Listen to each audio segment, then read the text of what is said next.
Hello everyone, welcome to my mini blog. আজকের দিনটা কেমন কাটালাম চলো তোমাদের সাথে শেয়ার করি। সকালে উঠেই দরজা খুলতেই দেখি কালকে রাত্রে ভালোই বৃষ্টি হয়েছে, কিন্তু এত ঘুম পেয়েছে যে টেরই পাইনি বৃষ্টি কখন হয়েছে। মাকে একটুখানি সকালবেলা হেল্প করার জন্য ঘরটা ঝাড় দিয়েছি। আর মা কি করলো, আজকে মঙ্গলবার ছিল, যেহেতু আমি পুজো দেবো তাই তাড়াতাড়ি করছিলাম। স্ট্যান্ডটা এমন জায়গায় রেখেছি মার হাত দিয়ে পড়ে স্ট্যান্ডটা ভেঙে গেছে। তার কারণে আর ভিডিও করিনি, কারণ মনটা আমার প্রচুর ভেঙে গেছে, খারাপ হয়ে গেছে যে স্ট্যান্ডটা পড়ে ভেঙে গেল। তারপর বারাসাতে নেমে কাজে যাওয়ার পথে এই ফুল গাছটা ছিল।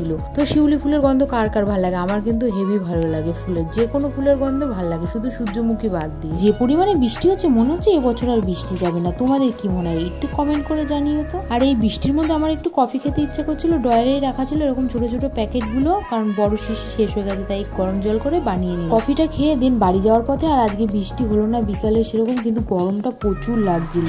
হাবড়ায় নেমে আমি চলে যাব হনুমানজির মন্দিরে। যাওয়ার পথে এই দুর্গা ঠাকুরের প্যান্ডেলটা পড়ছিল, অর্ধেক রেডি হয়ে গেছে, প্রায় সামনেই তো পুজো। যাওয়ার পরে দেখি ঠাকুর মশাই চলে এসেছে, আস্তে আস্তে পুজোটা সম্পূর্ণ করলাম। আর এখানে সিন্নি বানাবে বলে বোন প্রায় 5 থেকে 6টা নারকেল একাই ছিল। নারকেল কোড়ানোর এখানে সেরকম কেউ ছিল না, একটা ছেলে কুড়াচ্ছিল, ঠিকঠাক হচ্ছিল না বলে বোন তারপরে 7-8টা নারকেল একাই কুড়িয়ে নিয়েছে। দেখো পুজোর কাজ করতে কিন্তু বেশ ভালো লাগে। বাড়ি ফিরে ঘুগনি আর লুচি দিয়ে ডিনারটা সারলাম। তো এভাবে আজকে দিনটা কাটালাম। ভালো লাগলে